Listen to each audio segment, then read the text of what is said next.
Hi అండి, welcome to my channel. Rudrani Rahul వేసిన ప్లాన్ని తిప్పికొట్టి రుద్రాణిని ఇంట్లో నుంచి బయటికి గెంటేసిన కావ్య. అసలు ఇదంతా ఎలా జరగబోతుంది అనేది మీరు తెలుసుకోవాలనుకుంటే తప్పకుండా వీడియోని లైక్ చేసి ఛానల్ని సబ్స్క్రైబ్ చేసుకొని పక్కనే ఉన్న గంట సింబల్పై ఆల్ అని క్లిక్ చేయండి. రాజు కావ్య ఇద్దరు కూడా డబ్బులు తీసుకొని అయితే ఇక వెళ్తూ ఉంటారు. అప్పుడే రాహుల్ ఇక రౌడీనైతే పెడతాడు ఆ డబ్బులు దొంగతనం చేయడానికి. ఇక రాహుల్ అయితే రౌడీతో అంటూ ఉంటాడు, నువ్వు వాళ్ళని ఫాలో అవుతూ వెళ్ళి వాళ్ళ కార్లో 2 కోట్ల బ్యాగ్ ఉంటుంది, డబ్బు ఉన్న బ్యాగు. ఆ బ్యాగ్ని తీసుకొని నేను చెప్పిన ప్లేస్కు రా, అక్కడ నా దగ్గర బ్యాగు విసిరేసి నువ్వు వెళ్ళిపో అని రాహుల్ అయితే అంటూ ఉంటాడు. సరే సార్, మీరు చెప్పినట్టే చేస్తాను అని ఇక ఆ దొంగ అయితే రాజు కావ్యల కారుని అయితే ఫాలో అవుతూ వెళ్తూ ఉంటాడు. అలా ఫాలో అవుతూ వెళ్ళిన తర్వాత రాజుకి దారిలో దాహం వేస్తుంది. అప్పుడే ఒక షాపు కనపడితే అక్కడికి వెళ్ళి వాటర్ బాటిల్ తీసుకొని తాగుతూ ఉంటాడు. ఇంతలో ఇక ఆ రౌడీ అయితే కారులో ఉన్న 2 కోట్లు డబ్బు ఉన్న బ్యాగ్ని అయితే తీసేసుకొని పారిపోతాడు. అలా పారిపోయిన తర్వాత అప్పుడే రాజు కావ్య వాడిని వెంటాడుతారు.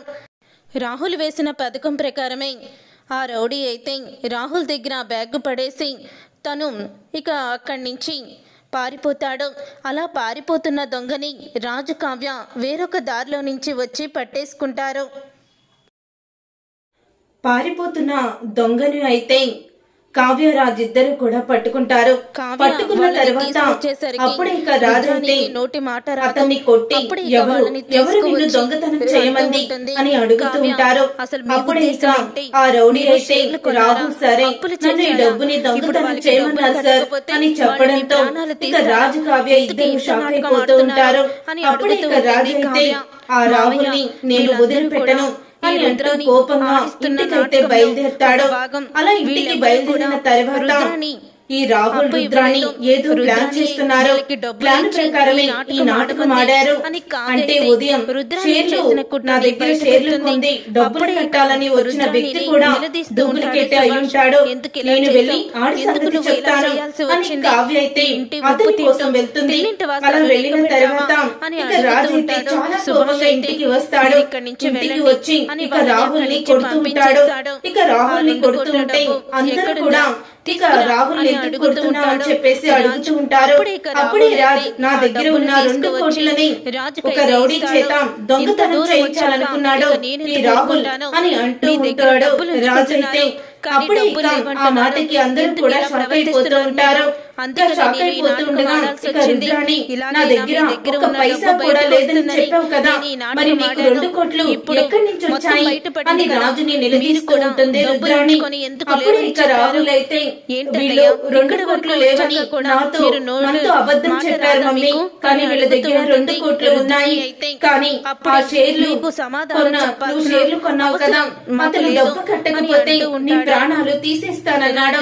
నీ ప్రాణాలు నాకు ముఖ్యం, అందుకని నేను ఈ పని చేయాల్సి వచ్చింది అని అంటూ ఉంటాడు.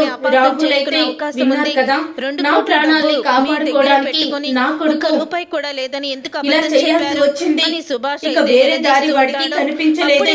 కానీ రాజు మాత్రం నా ప్రాణాలు పోయినా పర్వాలేదు అని చెప్పి తను ఈ 2 కోట్లు మాత్రం ఇవ్వకుండా బ్యాంక్ కి తీసుకువెళ్లి వాళ్ళ పేరు మీద డిపాజిట్ చేయాలని చూస్తున్నాడు.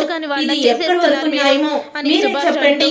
అతను వచ్చి ఆ షేర్లతను అమ్మిన అతను వచ్చి నన్ను చంపేసినా మీకు పర్వాలేదు, అంటే నేను చచ్చిపోయినా పర్వాలేదు, నీకు మాత్రం డబ్బే ముఖ్యం అని రుద్రాణి అంటూ ఉంటుంది. నాన్నగారు కోమాలోకి వెళ్లిపోయిన తర్వాత నన్ను ఇంట్లో పట్టించుకోవడమే మానేశారు. అంటే సీతారామయ్య గారు ఇచ్చిన మాటకి విలువ ఇదేనా?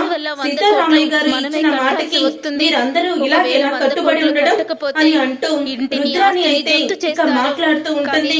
అప్పుడు ఇక కావ్య అయితే మిమ్మల్ని చంపుతానన్నా అతను ఇతనే కదా అని అంటూ ఇక షేర్లు తీసుకున్న అతన్ని అయితే అక్కడికి తీసుకువస్తుంది కావ్య అని రాజు అయితే నిజాన్ని బయట పెడతాడు.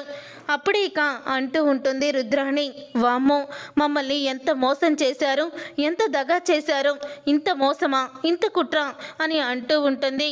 రుద్రాణి ఈ ముసలోడు ఎవరికో మాట ఇచ్చి ఇప్పుడు అందరినీ నెట్టింట్లో ముంచేశాడు. అయినా కోమాలో ఉన్నవాడు మాట ఇచ్చానంటే మీరెలా నమ్ముతారో, మీరెలా బ్యాంకుకి డబ్బులు కడతారో? మీరు ఎటువంటి డబ్బులు కట్టాల్సిన అవసరం లేదు. అసలు కోమాలో ఉన్న నాన్న ఏమీ మాట ఇవ్వలేదనుకోండి అని అంటూ ఉంటుంది. ఆయన మాటకి విలువేముంది అని అంటూ ఉంటే అప్పుడే ఇక అంటూ ఉంటుంది అపర్ణ, ఇందాకే కదా సీతారామయ్య గారికి మాట ఇచ్చారు కదా, ఆ మాటకి మీరు ఇచ్చిన మాటకి ఇచ్చే విలువ ఇదేనా అని నిలదీసావు కదా రుద్రాణి.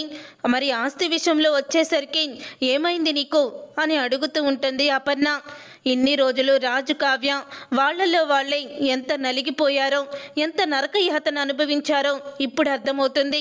నా కోడలు ఎందుకు అలా ప్రవర్తిస్తుందో, నా కొడుకు నా కోడల్ని ఎందుకు అలా సమర్థిస్తున్నాడో ఇప్పుడే నాకు అర్థమవుతుంది.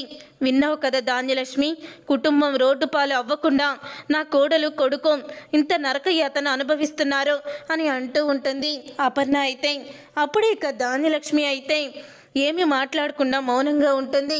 ఏంటి ధాన్యలక్ష్మి, ఏంటి అలా మౌనంగా ఉన్నావు అని అడుగుతూ ఉంటుంది రుద్రాణి.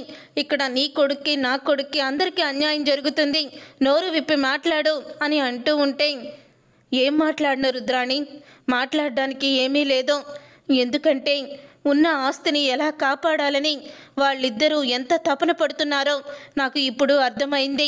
అందుకని నేను మాట్లాడదలుచుకోలేదు అని ధాన్యలక్ష్మి అయితే మాట్లాడుతుంది. ధాన్యలక్ష్మిలో వచ్చిన మార్పు చూసి రుద్రాణి షాక్ అయిపోతూ ఉంటుంది. అంటే నువ్వు కూడా మారిపోయావన్నమాట అని అంటూ ఉంటుంది రుద్రాణి. అప్పుడు ఇక కావ్య అయితే మీరు మారకపోతే మాకు ఆస్తే కావాలని అనుకుంటే మీకు ఆస్తిలో ఒక్క రూపాయి కూడా ఇవ్వను, మీ కొడుకుని కోడల్ని తీసుకొని బయటికి వెళ్ళిపోండి అని అంటూ కావ్య అయితే ఊహించని షాక్ ఇస్తుంది. తిన్నింటి వాసాలు లెక్క పెట్టేది మీరు, తిన్నింటి వాసాలు లెక్క పెట్టి అందరూ కూడా నాశనమయ్యి కోరుకునేది మీరు. అలాంటిది మీరు ఈరోజు బాగా నాటకం ఆడారు. దయచేసి మీలాంటి వాళ్ళని ఇంట్లో ఉంచుకుంటే మాకు ఎప్పటికైనా ప్రమాదమే, బయటికి పోండి అని అంటూ షాక్ ఇస్తుంది కావ్య అయితే రుద్రాణికి. చూసారుగా ఫ్రెండ్స్, రాబోయే కథలో ఖచ్చితంగా ఇలాగే జరగబోతుంది. మరి ఇలాగే జరగాలని మీరైతే కోరుకుంటున్నారా? అయితే వీడియోని తప్పకుండా లైక్ చేసి ఛానల్ని సబ్స్క్రైబ్ చేసుకొని పక్కనే ఉన్న గంట సింబల్పై ఆల్ అని క్లిక్ చేయండి.